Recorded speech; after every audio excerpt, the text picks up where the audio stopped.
Hi everyone, today we are going to be working again on this double page spread in Worlds of Flowers by Johanna Basford.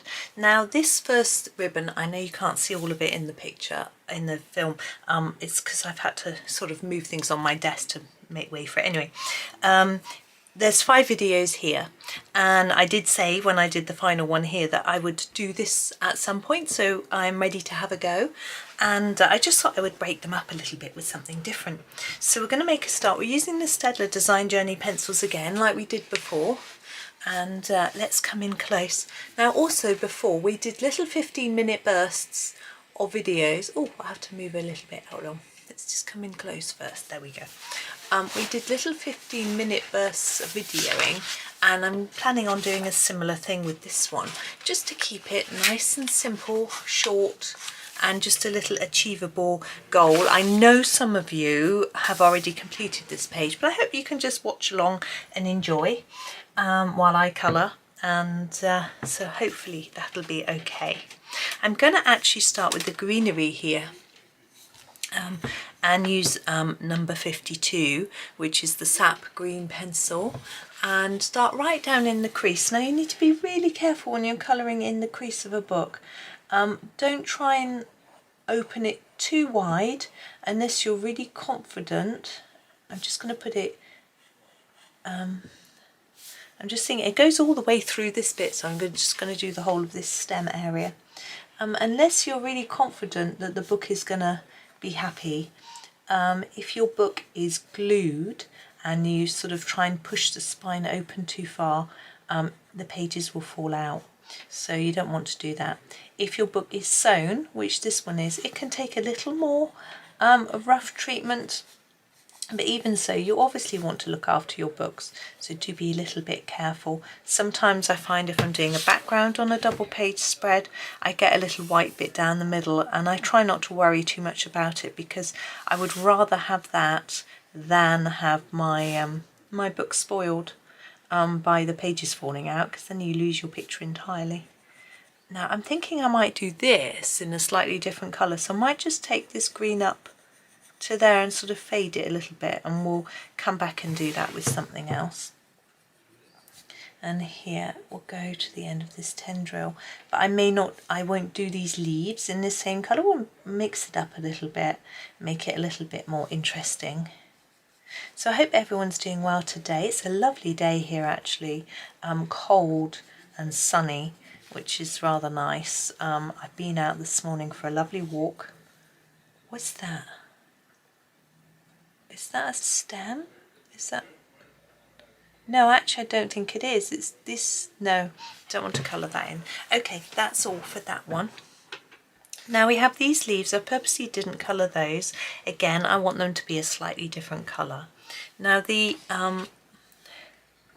number 50, which is our willow green, goes really well with this. So I think it would make a quite natural colour for these leaves. I quite like the stalk or stems to be a little bit darker, so I'm just going to take this one and layer it up a little more at the bottom and then reduce it to the tip. Yeah, my boys were working this morning actually. They've got exams, and one's got exams and one's got assignments due in, so me and husband went out together, which was rather nice. We don't do it that often. I'm going out on our own, and we went to a wetlands trust near us called Slimbridge, and we were hunting floofs, baby birds. So we did find some, so that was rather nice. We found some baby coots. Now baby coots are not really that cute. They are tiny, but they're a black spiky sort of feathers, and then I'm just moving the piece of paper that's behind my page. It isn't quite in the right place. There we go. Sort of white. I'm going to do a few more layers again at the bottom here. Yeah, the black spiky feathers, and then red heads. And quite funny. Poor little things. Okay, let's move away from doing green and do this one here. What colour should we use? We've got a lovely selection of colours. I quite like to do a blue. Which blue should we do? I rather like the powder blue, which is 63. Whoops. There it is that the right one? Yeah.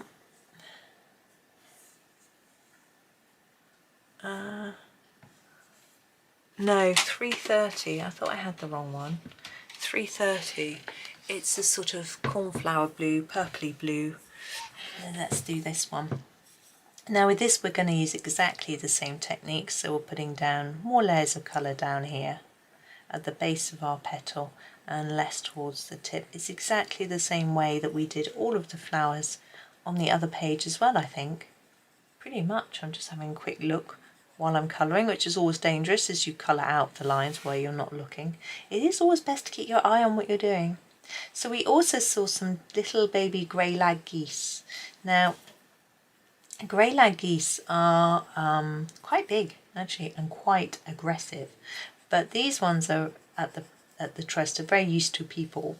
If you go near them they'll hiss at you, but they, you know, and they might even peck if you went for their babies, but obviously you're not, people aren't that silly.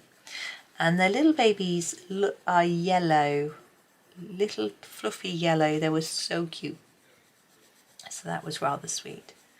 And it was quite fun because there was a couple, and one of them had a big camera and they were photographing a coot sitting on a nest, and we had just seen the babies just on the other side of the path, so we were able to say to them, go and have a look over there, you'll see the babies. They were so excited. It was really lovely.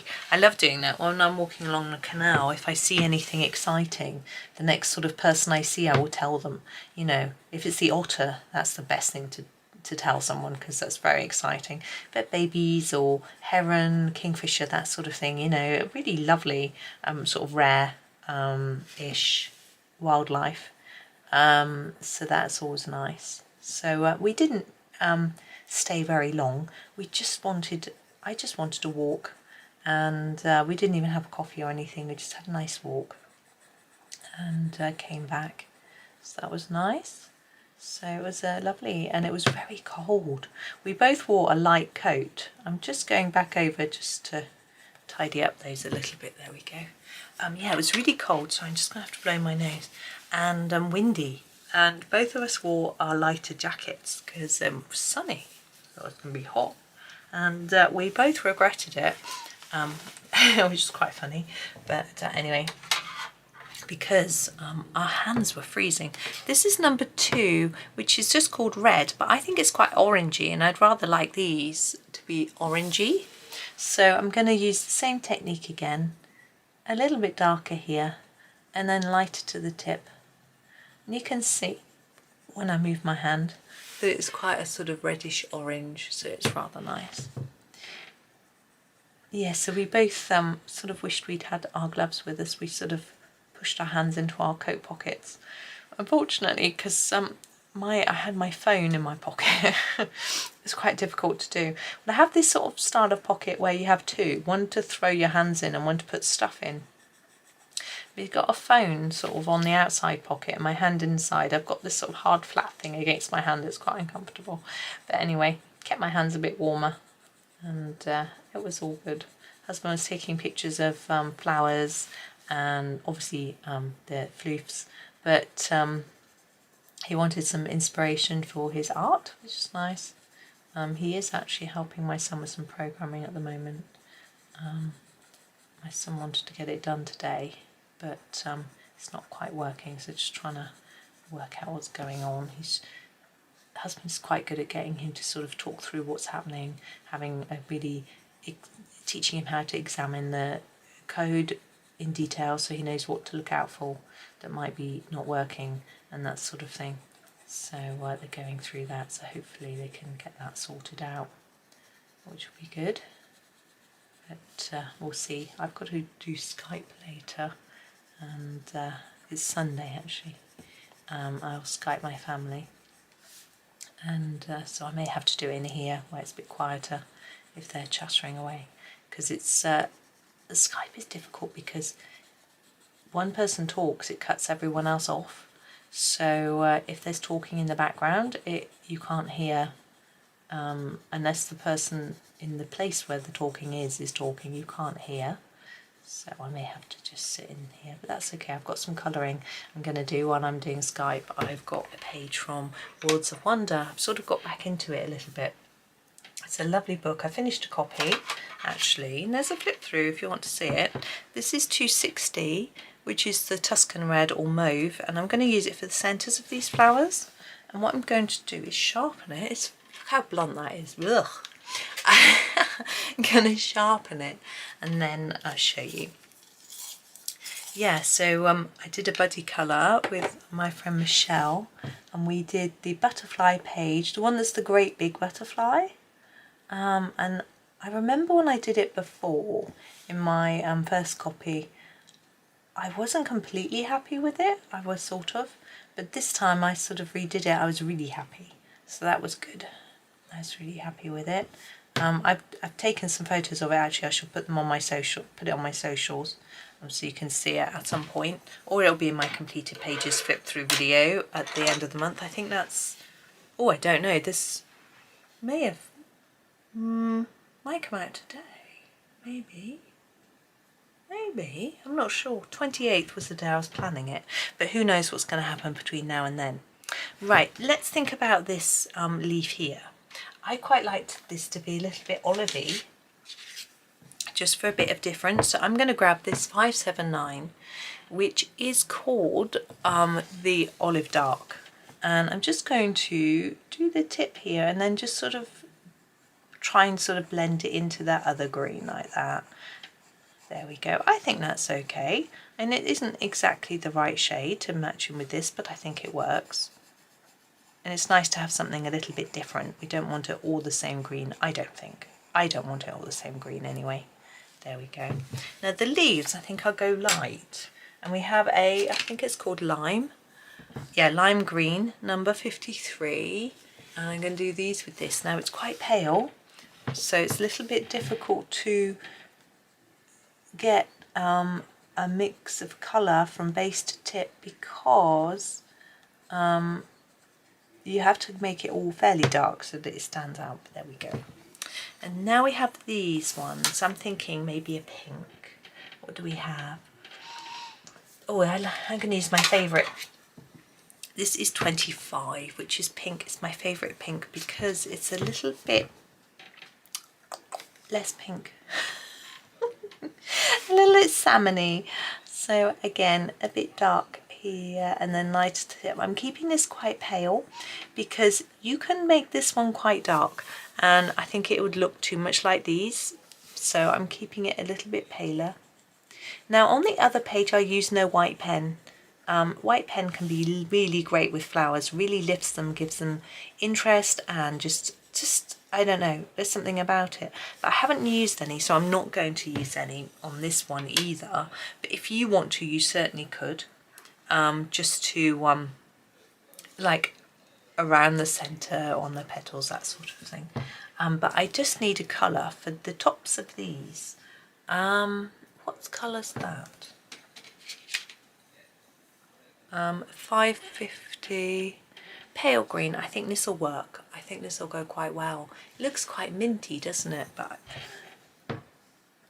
I'm just going to block that in because it's small.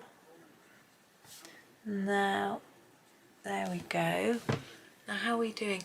I'm thinking I might leave that bit. It seems a sort of natural section. We've done 14 minutes anyway today, so I think that's quite a nice little bit of colouring to do. And if you're going to grab a white pen and do some dots around things, that'll take a little bit longer anyway.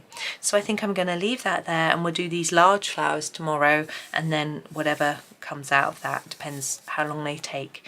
But for today, thank you so much for watching. Please like, subscribe and comment, and I hope you have a super day and happy colouring.